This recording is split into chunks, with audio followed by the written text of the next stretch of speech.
जी, group में हैं कितने लोग?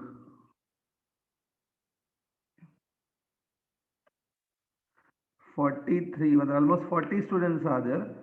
40 स्टूडेंट में से खाली आकांक्षा बोल रही है कि ए आंसर है और सौरभ ने बोला है, ठीक है। बाकी लोग?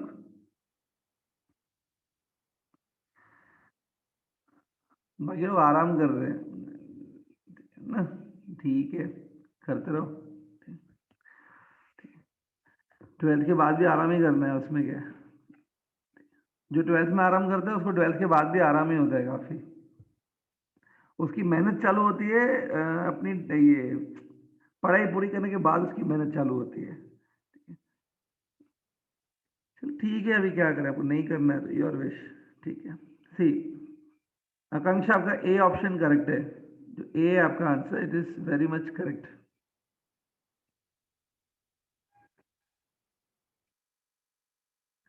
ऐसा कुछ गिवन था ना कि वेलोसिटी v0 आई कैप है, लेकिन जो इलेक्ट्रिक फील्ड है वो नेगेटिव डायरेक्शन में है, माइनस E0 आई कैप है। और ये कौन है? इलेक्ट्रॉन है शायद, इलेक्ट्रॉन है इसमें। तो लिखा है उसको आफ्टर टी टाइम उसकी डी ब्रॉगली वेवलेंथ निकालनी है। टी टाइम के बाद de Broglie wavelength lambda after.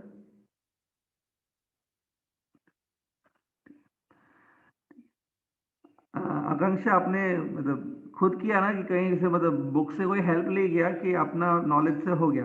खुद किया कि किसी हेल्प ले? सर उससे पहले ऐसे एक और क्वेश्चन थोड़ा सा अलग था, वो मैंने एक बार किया था तो वैसे ही सेम लगाया था। तो सेम लगा, हो गया ना आपका फिर? ठीक है, कोई डाउट नहीं है ना इसमें बेटा? ठीक है, Yes. चलेगा। So let's skip this question, हम लोग इसको छोड़ के आगे बढ़ते हैं स्टूडेंट, क्योंकि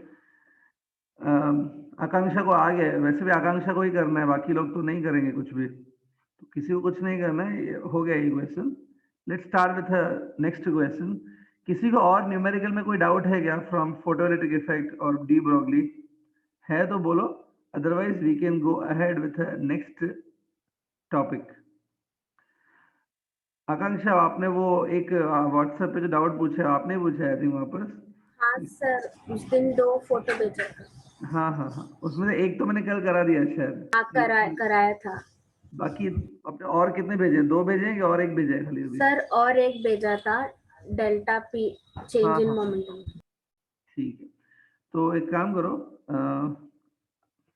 मैंने वो क्वेश्चन अभी खाली से देखा नहीं है, मैं उसका सॉल्यूशन भेज देता हूँ, फोटो निकाल के चलेगा सर। व्हाट्सएप पे भेज देता हूँ, ठीक है? हाँ ओके सर। ठीक है। और किसी को कोई डाउट है क्या?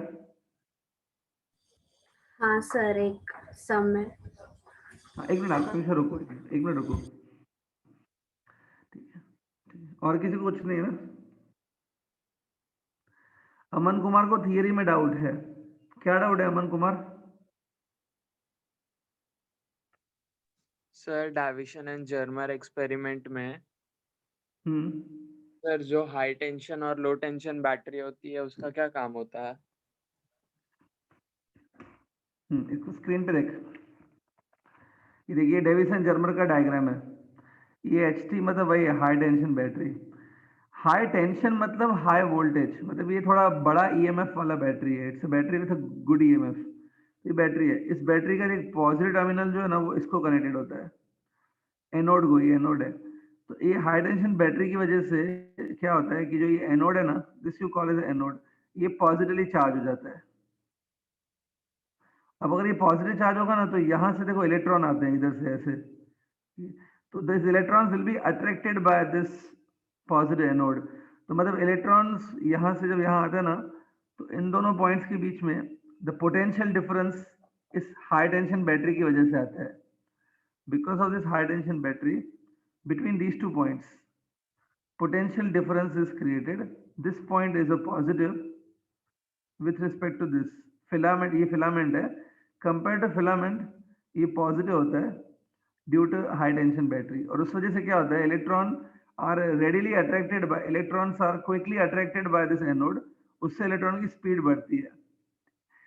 इलेक्ट्रॉन की स्पीड बढ़ाने के लिए ये हाई टेंशन बैटरी रिस्पॉन्सिबल है। The potential of this high tension battery is responsible. अब ये लो टेंशन बैटरी क्या है? लो टेंशन मतलब लो वोल्टेज बैटरी, कम ईएमएफ वाली बैटरी। ये लो टेंशन की जो बैटरी है ना, वो देखो हमने यहाँ पे फिलामेंट के साथ कनेक्ट की हुई है। तो इस लो टेंशन बैटरी से क्या होता है, current passes in the filament. ये फिलामेंट है, इसमें करंट पास होता है। अब फिलामेंट में से करंट पास होगा तभी फिलामेंट गर्म होगी, और फिलामेंट गर्म होने पे वो इलेक्ट्रॉन रिलीज करती है, थर्मियोनिक एमिशन। गर्म करने पे वो इलेक्ट्रॉन रिलीज करेगी। होता क्या है कि मतलब लो टेंशन बैटरी से इलेक्ट्रॉन रिलीज होते हैं, तो इलेक्ट्रॉन को एक्सेलरेट करने के लिए, स्पीड अप करने के लिए हाई टेंशन बैटरी है। समझा अभी? हाँ सर। ठीक है, और किसी को कुछ डाउट है? कल मैंने आपको कहा था डेविसन जर्मर खुद एक बार रीड कर लो, बराबर? तो आई होप आपने किया होगा, आई एम श्योर। जैसे आप लोग ने न्यूमेरिकल्स ट्राई किए वैसे ही। अमन कुमार क्या बोल रहे हो? डिवाइस मतलब मैंने अपना फोन चेंज किया है क्या, वो बोल रहे हो? हाँ सर, थोड़ा साउंड लो आ रहा है पहले से। इसमें साउंड लो है स्टूडेंट्स? बाकी लोग बताओ।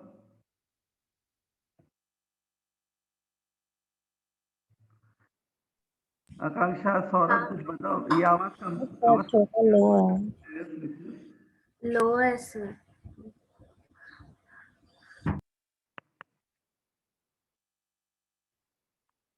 अच्छा, अभी देखो, अभी ठीक है? कुछ फर्क आया? Sir low in a sense ऐसा पूरा बैकग्राउंड से ऐसा वॉइस आ रहा है, ऐसा लग रहा है।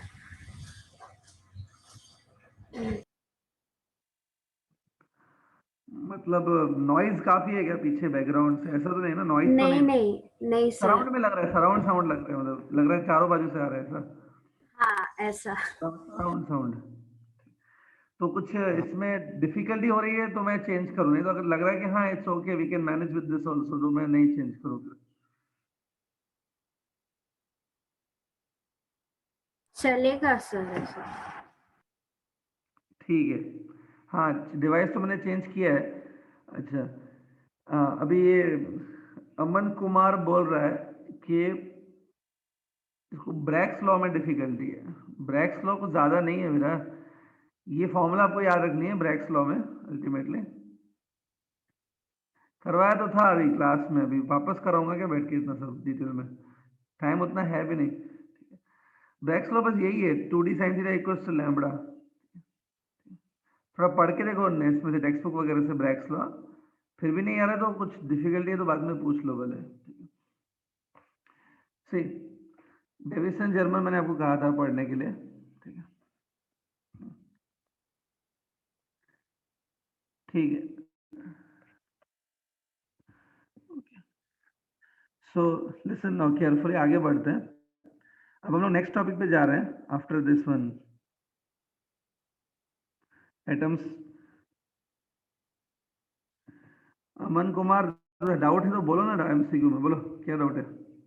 Sir, the threshold wavelength of photoelectric emission from a material is 5000 angstrom. 1.25 into 10 to the power 20 photoelectrons will be emitted per second when this metal is illuminated with monochromatic radiation from. Sir, options है 50 watt infrared lamp, 50 watt UV lamp, 1 watt infrared lamp and 1 watt UV lamp.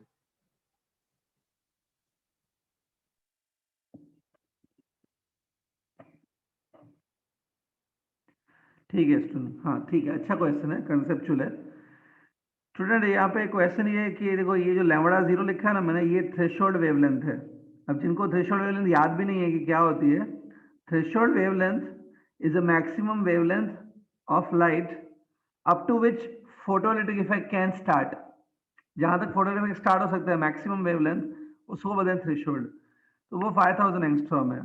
मतलब अगर तुम 5000 angstrom से ज्यादा wavelength गिराओगे metal के ऊपर तो photoelectric effect नहीं होगा, 5000 से कम गिरानी पड़ेगी। इतने नंबर ऑफ इलेक्ट्रॉन्स निकलने चाहिए, we want this many electrons should be removed per second from the metal, इतने निकलने चाहिए। तो आपको बोला है कि वो जो लाइट का सोर्स है, जो लाइट आप गिरा रहे हो मेटल के ऊपर, वो लाइट का सोर्स इनमें से कौन सा होना चाहिए? 50 वॉट उसका पावर है, 1 वॉट यहाँ उसका पावर है, और यूवी और इंफ्रारेड होना चाहिए कौन सा? ठीक। तो देखो इस चैप्टर में ना, अब सबसे पहले आप इसी फॉर्मूला से आप स्टार्ट करोगे। सी 1 सेकेंड, नंबर ऑफ इलेक्ट्रॉन्स इतने निकलने चाहिए ना, ठीक है। हाँ, सो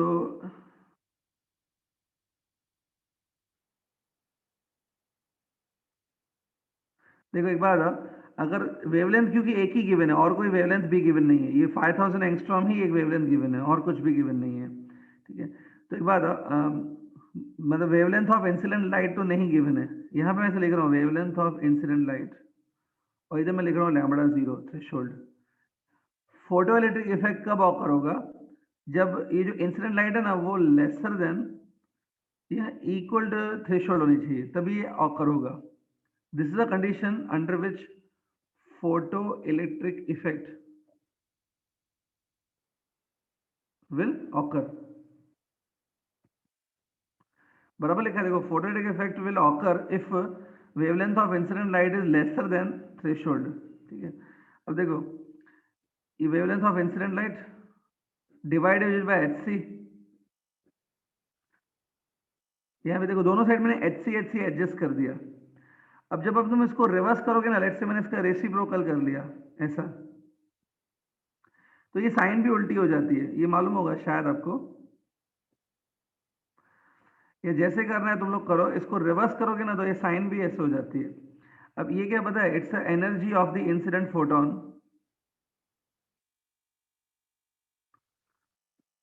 और ये वर्क फंक्शन है बेसिकली, बट तुम ऐसे ही रखो, इसको टच नहीं करो, इसको ऐसे ही रखो। तो मतलब क्या है कि जो energy of the incident photon है ना वो इससे ज्यादा होनी चाहिए, ठीक है। This is a formula for energy of incident photon, ठीक है। अब आपको मालूम है कि ये कंडीशन आप थोड़ा ध्यान में रखना। अब आपको ये मालूम है कि नंबर ऑफ इलेक्ट्रॉन्स मुझे कितने चाहिए? इतने चाहिए ना। तो अगर 1.25 into 10⁻20 फोटॉन्स इलेक्ट्रॉन्स पर सेकेंड चाहिए, सो आपका जो लाइट का सोर्स है, लाइट के सोर्स में से भी इतने ही फोटॉन्स भी निकलने चाहिए। This many photons should also come out पर सेकेंड, क्योंकि देखो होता क्या है कि एक फोटॉन है ना वो एक इलेक्ट्रॉन को निकाल सकता है। तो अगर आपको 1.25 इलेक्ट्रॉन्स चाहिए तो उसके लिए 1.25 फोटॉन्स भी लगेंगे, ठीक है। तो आपका जो लाइट का सोर्स है ना वो कितने फोटॉन्स निकालना चाहिए? 1.25 into 10⁻20, ठीक है। हाँ, अब देखो पावर ऑफ द सोर्स चाहिए ना हमको, पावर निकालना है। पावर ऑफ द सोर्स को मैं पी से डिनोट करता हूँ। पावर एक्चुअली में क्या होता है? Power is nothing but the energy which is emitted from the source पर यूनिट टाइम, ये पावर होता है, ठीक है। अब अगर एक फोटोन भी निकला, लेट्स से एक फोटोन भी निकला, तो उसकी जो एनर्जी है वो मैं यहाँ पे लिख रहा हूँ, this is energy of that photon. तो आपको कितने फोटॉन्स निकालने पड़ेंगे? आपको इतने फोटॉन्स निकालने चाहिए। तो थोड़ा ध्यान से समझो, this much energy has to be released, बराबर ना। इतने इलेक्ट्रॉन्स निकालने के लिए पर सेकेंड इतने फोटॉन्स चाहिए पर सेकेंड। इतने फोटॉन्स पर सेकेंड चाहिए, तो कितनी एनर्जी पर सेकेंड रिलीज होगी? This much energy will be released per second ना। तो this is the energy which must be released per second. The energy which is release per second उसी को power बोलते हैं। पावर इतना होना चाहिए, this is the power which you require.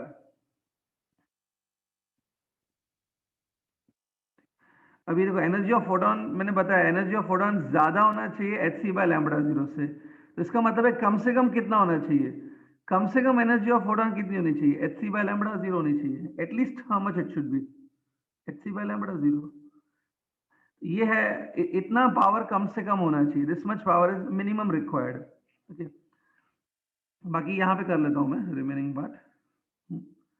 अब सिंपल है, 1.25 into 10⁻20। अब देखो HC की वैल्यू अगर आपको याद है, मैंने ऐसा बताया था कि 12,400 डालनी होती है, ऐसा कुछ याद है? अगर HC की वैल्यू तुम ये डालोगे 12,400, तो मैंने ऐसा बताया था कि लैम्बडा 0 ऑफ एंगस्ट्रॉम में भी चलेगा। You can put lambda 0 in angstrom also. which is 5000 angstrom.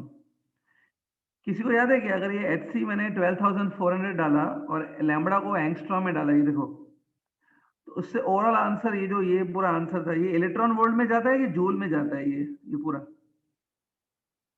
Electron volt में जाता है, याद है? लेकिन यहाँ पर इलेक्ट्रॉन वोल्ट नहीं चलेगा, क्योंकि जो पावर है ना, दिस इज पावर। पावर आपको वॉट्स में चाहिए ना। पावर वॉट्स में तभी आएगा जब राइट हैंड साइड पे जूल होना चाहिए, जूल से वॉट्स बनता है, इलेक्ट्रॉन वोल्ट नहीं चलेगा। इसको जूल में लाना जरूरी है। तो थिंक ये करने से इलेक्ट्रॉन वोल्ट जाएगा। इसको जूल में लाने के लिए I have to multiply 1.6 into 10⁻⁹। ये एडिशनल मल्टीप्लाई करना पड़ेगा टू कन्वर्ट इनटू जूल्स। अब ये देखो, ये 2 जीरो कट हो गए। कोई भी बंदा इसको सॉल्व कर सकता है। It's 1.25 divided by 50 into 1.6 into 124, और ये 10⁻⁹ है और ये 10⁻20 है, तो 10 हो जाएगा सिर्फ। बस इसको सॉल्व करो, मैं बताता हूँ।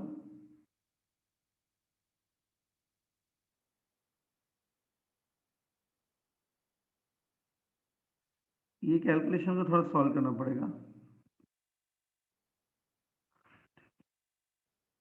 मैं करके देता हूँ, क्योंकि ये अभी क्वेश्चन ऐसा है कि we have to solve this now.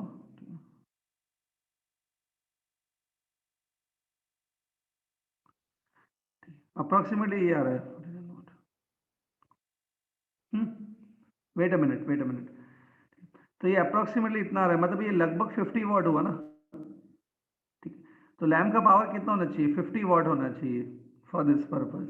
लेकिन अभी ऑप्शन में देखो, दो 50 वॉट्स हैं। देखो, 50 वॉट का वो लैम्प जो यूवी लाइट एमिट करता है, 50 वॉट का वो लैम्प जो इंफ्रारेड लाइट एमिट करता है, वो चाहिए। ठीक है, तो बाद अब थ्रेशोल्ड वेवलेंथ आपको 5000 एंगस्ट्रॉम गिवन थी, याद है? तो इसका मतलब है कि आपको थ्रेशोल्ड का नॉलेज होना चाहिए। फोटोइलेक्ट्रिक इफेक्ट कब ऑकर होगा? जब wavelength of incident light must be less than threshold. मतलब लाइट की वेवलेंथ कितनी होनी चाहिए? लेस देन 5000 होनी चाहिए। किसी को मालूम है अगर 5000 से भी लेस वेवलेंथ है तो वो इंफ्रारेड मानी जाएगी कि यूवी में आएगी? किसी को मालूम है?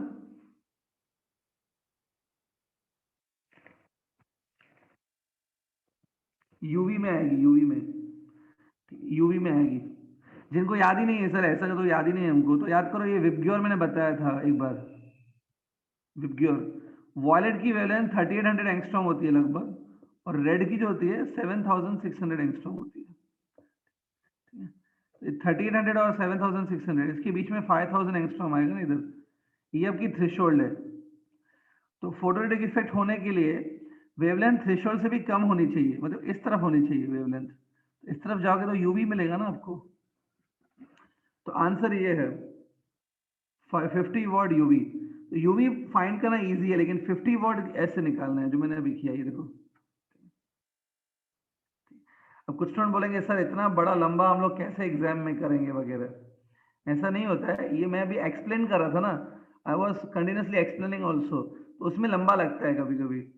अगर आपको इसका ऑलरेडी नॉलेज है तो जल्दी से हो सकता है ये चीजें। अगर इसी टाइप की क्वेश्चन, हर टाइप की कुछ कुछ क्वेश्चंस ट्राई करोगे और अच्छे से सिंसियरली ट्राई करोगे, तो ये क्वेश्चन आपके दिमाग में बैठ जाएंगे कि हाँ ये ऐसे किया जा सकता है। वही काम आता है वहां पे। बाकी अगर आप प्रैक्टिस ही नहीं करोगे तो आप फिर टेंशन मत लो, आपका वो कुछ मार्क्स नहीं आने वाला है फिर। डोंट वरी, आप जैसे पेपर आएगा वैसे पेपर वापस दे देना, ठीक है? प्रैक्टिस करेंगे तो हो सकता है ये, बाकी without practice nothing can happen. अच्छा अमन कुमार, डाउट क्लियर हुआ आपका अभी? हाँ सर एक और थियरी पे था छोटा सा। बोलो। सर अगर इंटेंसिटी डबल करेंगे then the number of photo electron emitted per unit time double नहीं होगा? अगर इंटेंसिटी डबल करेंगे तो number of photons emitted per unit time double होता है, होगा ना? सर पर यहाँ पे असर्शन में दिया है if the intensity of incident light is doubled then the number of photoelectron emitted per unit time would not be double. Reason में क्या दिया है? सर रीजन में दिया है the value of photo electric efficiency is equal to 1। और ये ऐसा दिया है कि assertion करेक्ट है, रीजन करेक्ट है, ऐसा दिया है आंसर में? हाँ वैसा ही दिया सर। एक सर बार इसमें दिया assertion is true, reason is false। assertion is true, reason is false ना? हाँ assertion true है, एक बार वापस पढ़ assertion। Sir, if the intensity of incident light is doubled, then the number of photoelectrons emitted per unit time would not be doubled।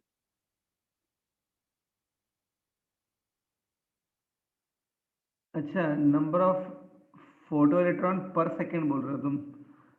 हाँ देखो, intensity double करने पे इलेक्ट्रॉन डबल निकलते ही है, वो तो है, बराबर है। पर सेकेंड भी डबल ही होते हैं यार, किसने बोला मतलब? नहीं, डबल होने चाहिए बेटा। देखो ये को ग्राफ याद होगा, करंट वर्सेस इंटेंसिटी का ग्राफ होता है ना, ऐसा कुछ। Intensity and current are direct proportion, ये आपको टेक्स्ट बुक में भी मिल जाएगा ये ग्राफ तो, इंटेंसिटी वर्सेस करंट का। तो यहाँ पे देखो, ये क्योंकि डायरेक्टली होता है, intensity and current are direct proportion. इसका मतलब है इंटेंसिटी को डबल करने पे करंट भी डबल हो जाता है, बराबर। On doubling the intensity current also gets doubled. तो अगर करंट डबल हो जाता है, मतलब number of electron per second double हो गया ना, क्योंकि करंट तो चार्ज पर सेकेंड होता है।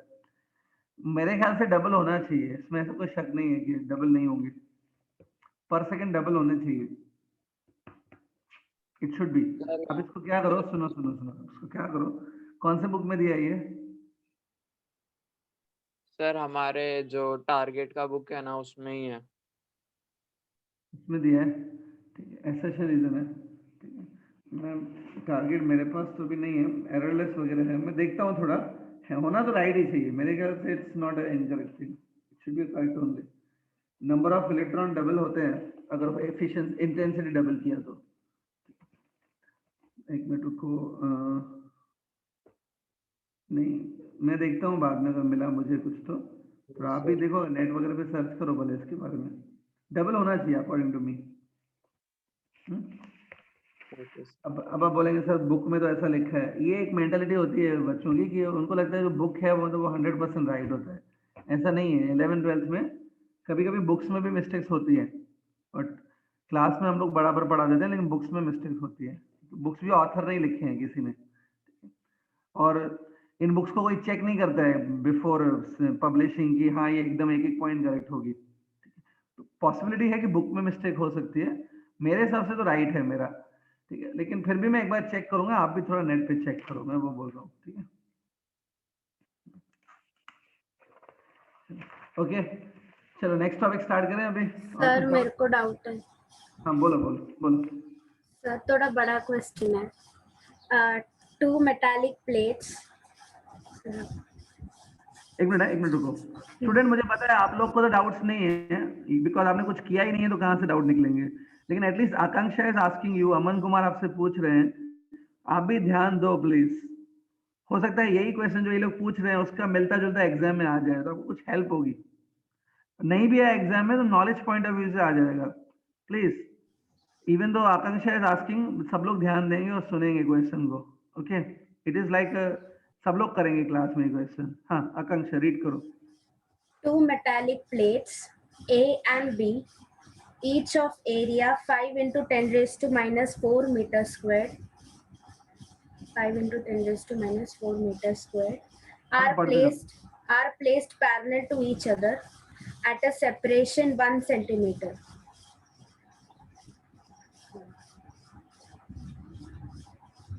एक्चुअली ये डायग्राम है नीचे वाला, हाँ, वो 1 diagram centimeter. 1 centimetre, okay. Plate B carries a positive charge of 30. Plate Plate B carries a positive charge of 33.7 picocoulomb. A monochromatic beam of light with photons of energy 5 electron volt each starts falling on plate A at time t equals to 0. So that 10 raised to 16 photons falls on it per square meter per second. Per square meter per second. Assume that सुनो सुनो सुनो, हाँ intensity बोला जाता है light की, हाँ intensity जिस many इलेक्ट्रॉन्स पर सेकंड पर एरिया। इंटेंसिटी नहीं बोलेंगे एक्चुअली, इंटेंसिटी मतलब एनर्जी पर सेकंड पर एरिया होनी चाहिए।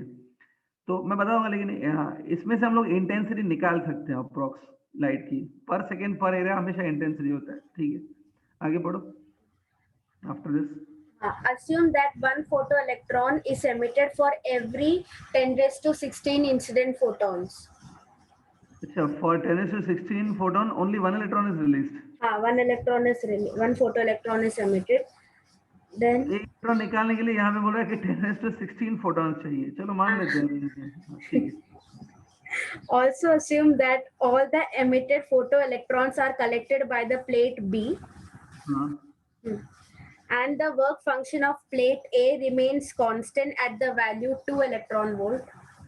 वर्क फंक्शन को W से डिनोट करते हैं, या फाई भी चलता है, हाँ, तो 2 इलेक्ट्रॉन वोल्ट है। हाँ ठीक 2 है। electron volt. Electric field between the plates at the end of 10 seconds is electric field between two plates at the end of 10 second. 10 seconds. Time 10 second दिया है कि 10 सेकंड तक ऐसा चल रहा है सब। ये जो चल रहा है यहाँ पे 10 सेकंड्स के लिए चलेगा। 10 सेकंड के बाद दोनों प्लेट्स के बीच में कितनी इलेक्ट्रिक फील्ड सेटअप हो जाएगी, वो पूछा है। ठीक है, अच्छा क्वेश्चन है, थोड़ा लेंदी है लेकिन हाँ ठीक है।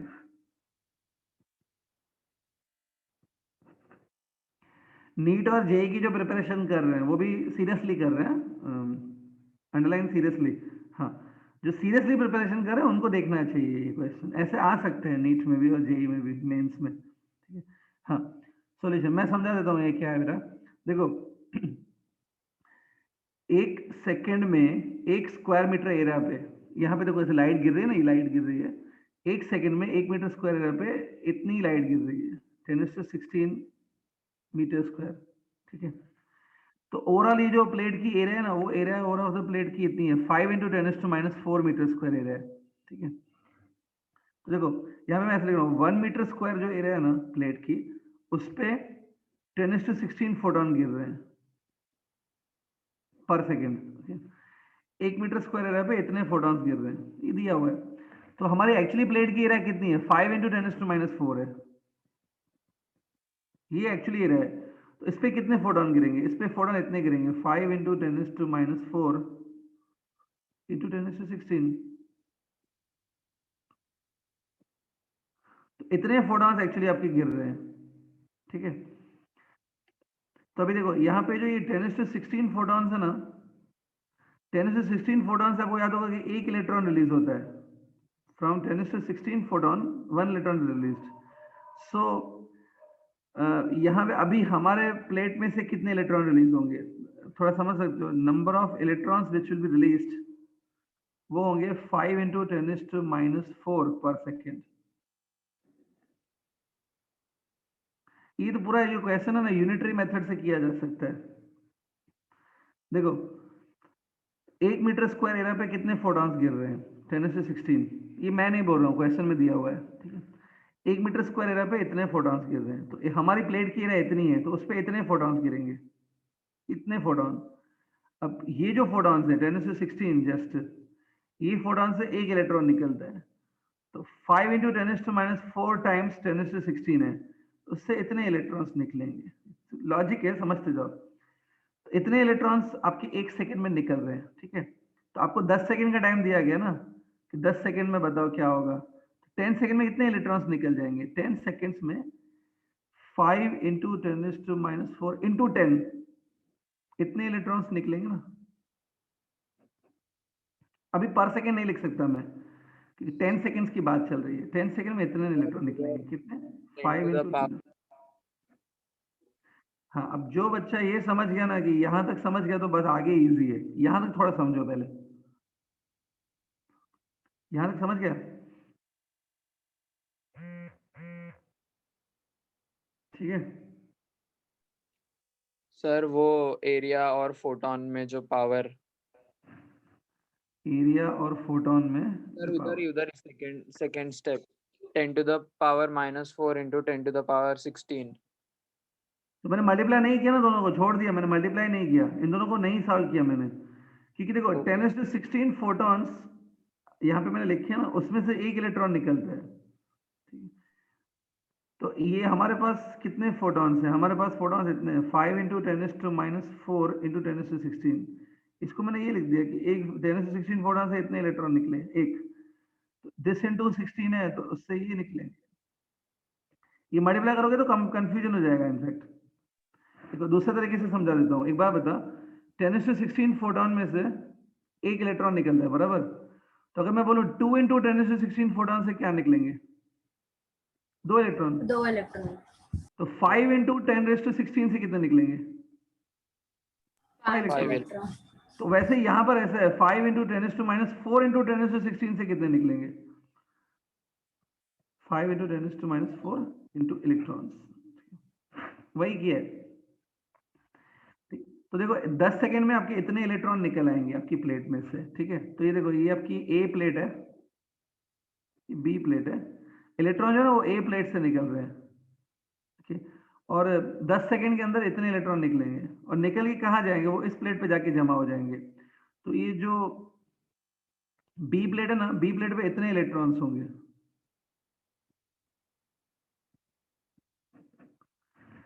एक्चुअली में एक बात, प्लेट की एरिया आकांक्षा एक बार चेक करो, 5 इंटू 10⁻4 ही गिवन है ना?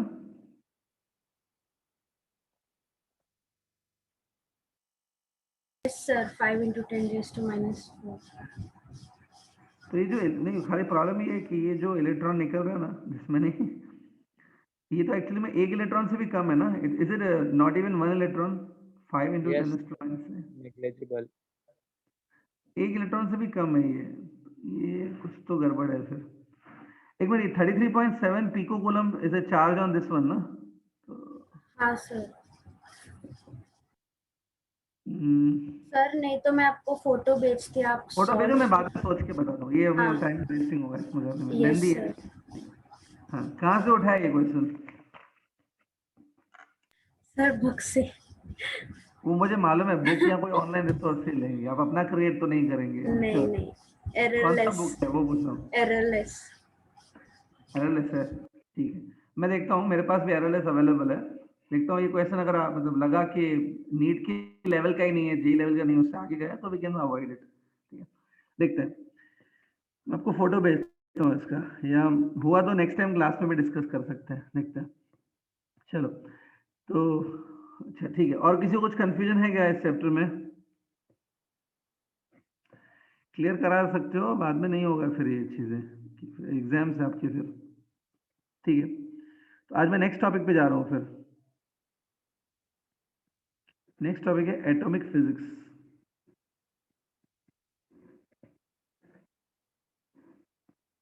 ठीक है, एटॉमिक फिजिक्स, ठीक है।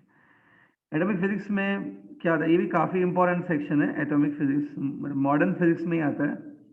एटॉमिक फिजिक्स में 3 इंपॉर्टेंट टॉपिक्स हैं विच a student should know.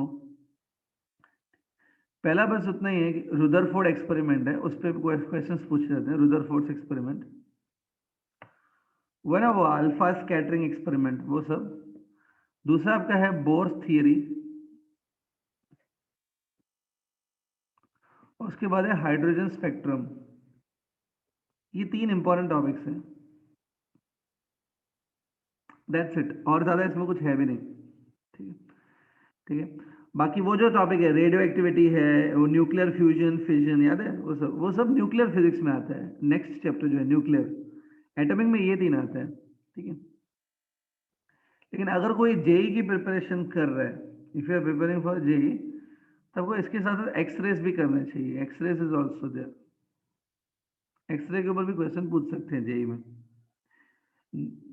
NEET में इतना नहीं पूछते हैं, जेई में ज्यादा चांसेस होते हैं एक्सरेस के।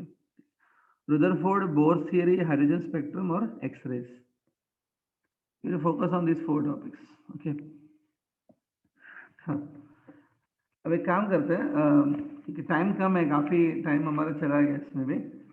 मैं ऑलरेडी मैंने लिख के रखे हैं जो मुझे पॉइंट्स एक्सप्लेन करनी है, आई हैव रिटन, आप देखो उनको, और जो पॉइंट नहीं क्लियर है यू कैन आस्क देम, ठीक है? 1 मिनट।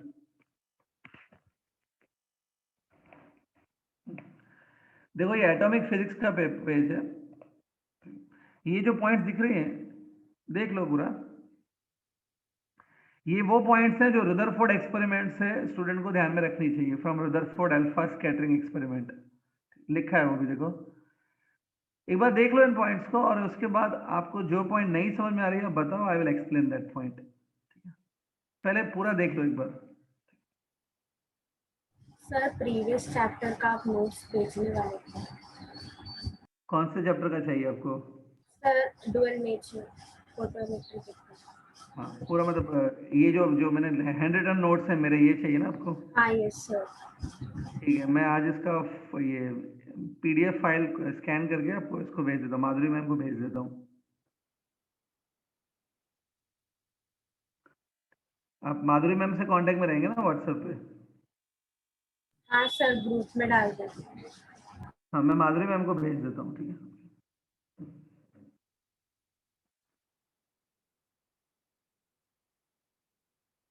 उससे पहले वाले चाहिए कि मैग्नेटिज्म, ईएमआई, एसी वगैरह चाहिए?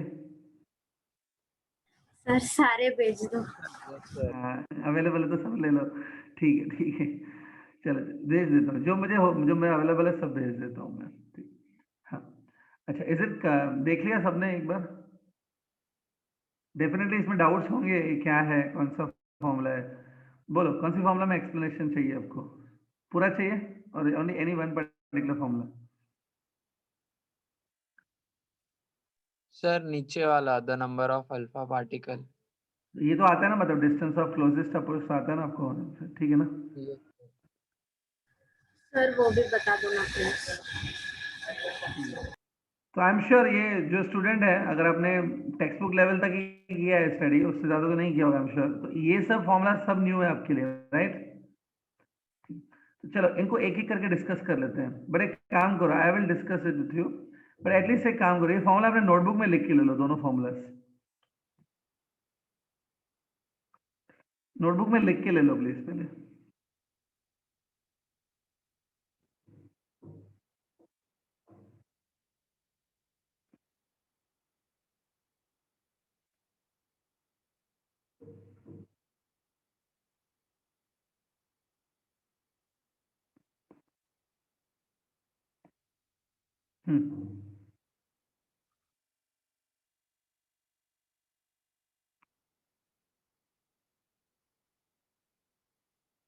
ठीक है, so now I will explain these two formulas, ये क्या है, कैसे आई, सब बता दो। आई होप हो गया लिख के?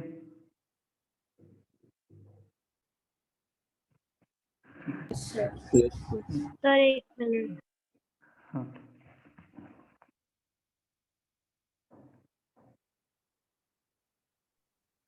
सर वो θ/2 है क्या लास्ट में साइन में? हाँ हाँ θ/2 है।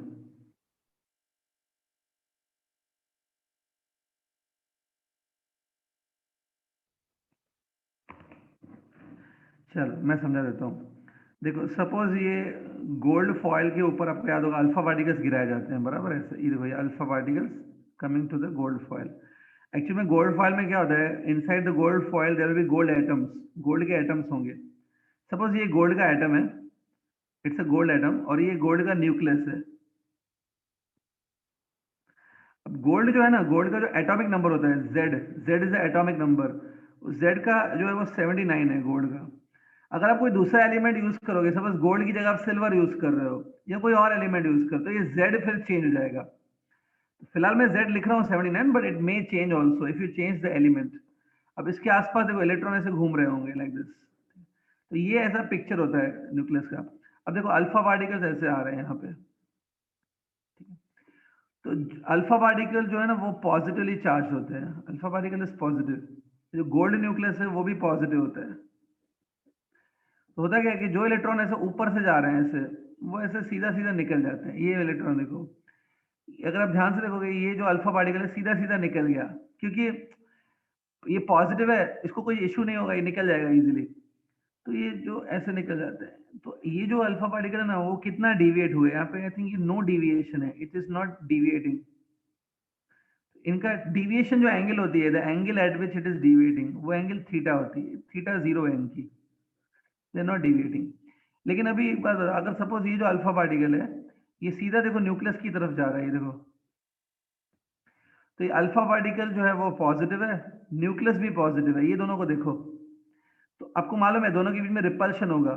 रिपल्शन की वजह से क्या होता है, सपोज ये जो अल्फा पार्टिकल है ये v वेलोसिटी से हमने फायर किया, इट इज, इसका जो इनिशियल वेलोसिटी है अल्फा पार्टिकल वो v है, अगर इसका वेलोसिटी v है, ऐसे फायर किया, दिस पॉजिटिव और ये भी पॉजिटिव, ये देखो दोनों में रिपल्शन होगा। रिपल्शन की वजह से क्या होता है, अल्फा पार्टिकल लेट्स से यहाँ पे पहुंच के स्टॉप हो गया,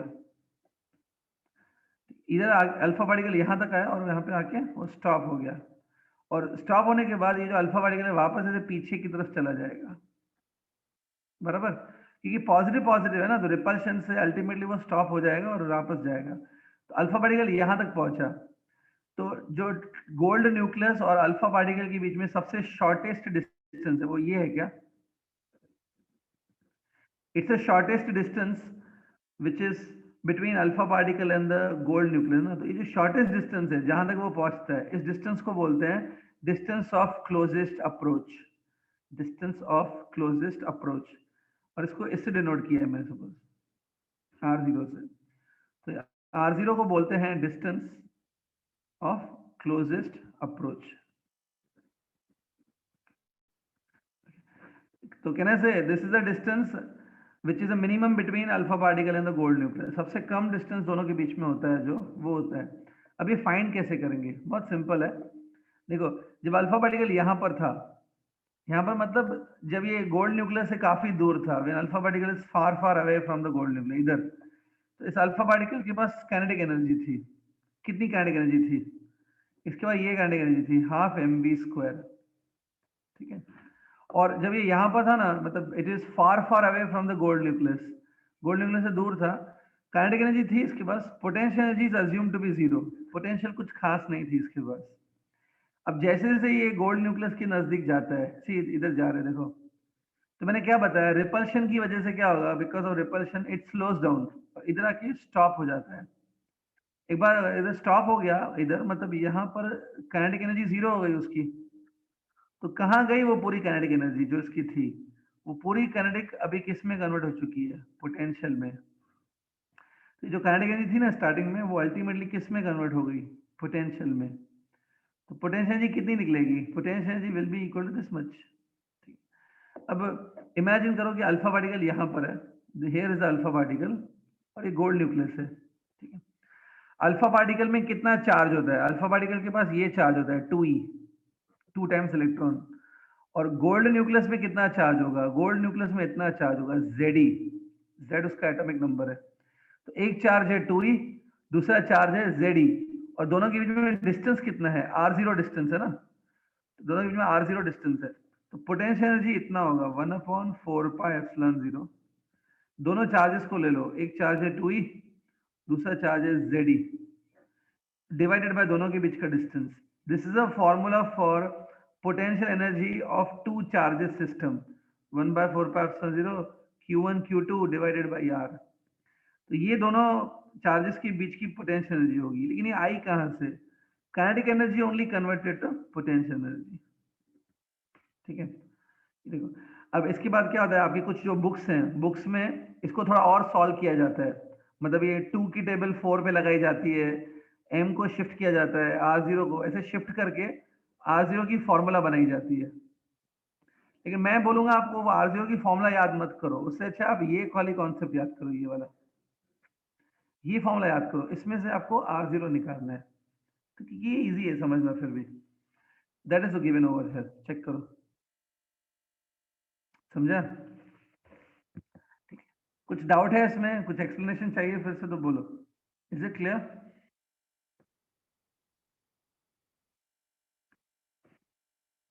ओके, हाँ, so this is called distance of closest approach. अब देखो जो नेक्स्ट मैंने फॉर्मूला आपको बताई है वो मैं अभी समझा देता हूँ, देखो ये गोल्ड का न्यूक्लियस है, gold nucleus is always positive charge क्योंकि इसमें प्रोटॉन्स होते हैं, और ये सपोज अल्फा पार्टिकल है एक,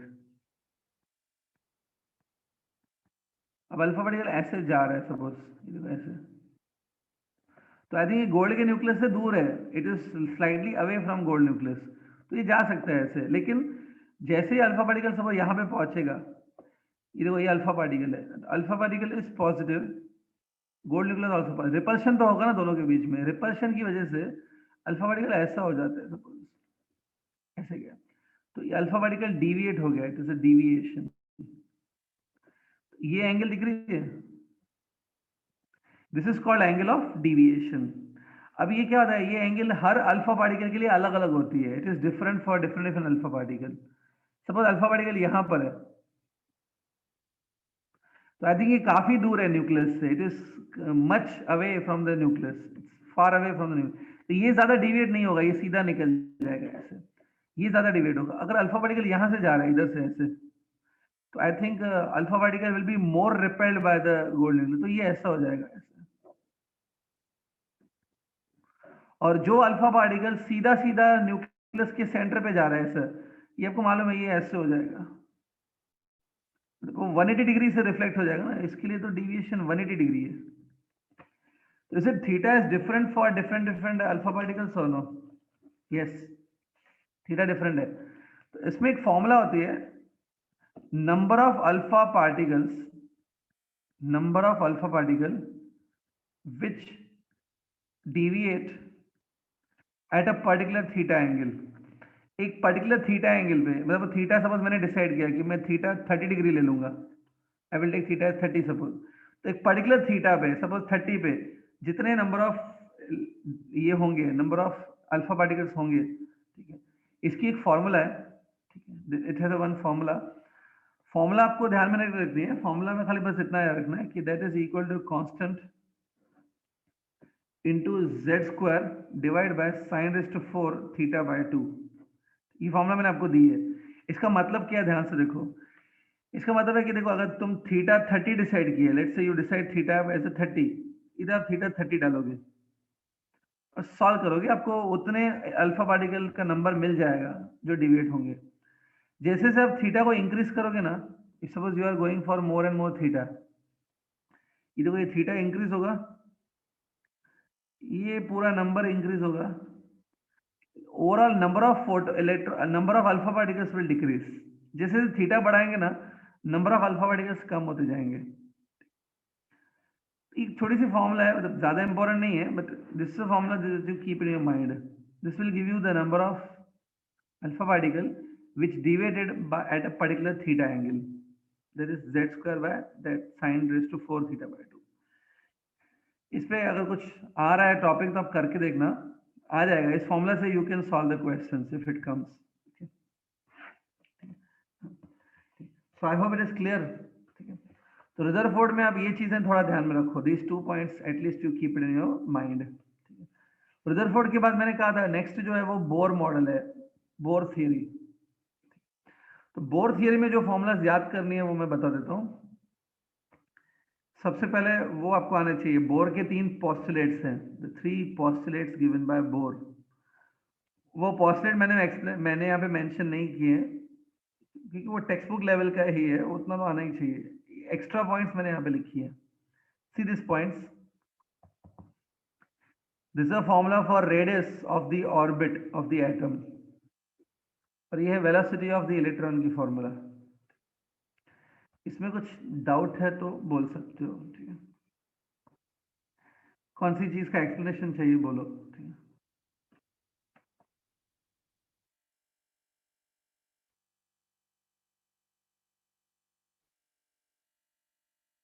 अगर एक्सप्लेनेशन नहीं चाहिए तो आप नोट डाउन कर लो जल्दी से ये दोनों फॉर्मूला।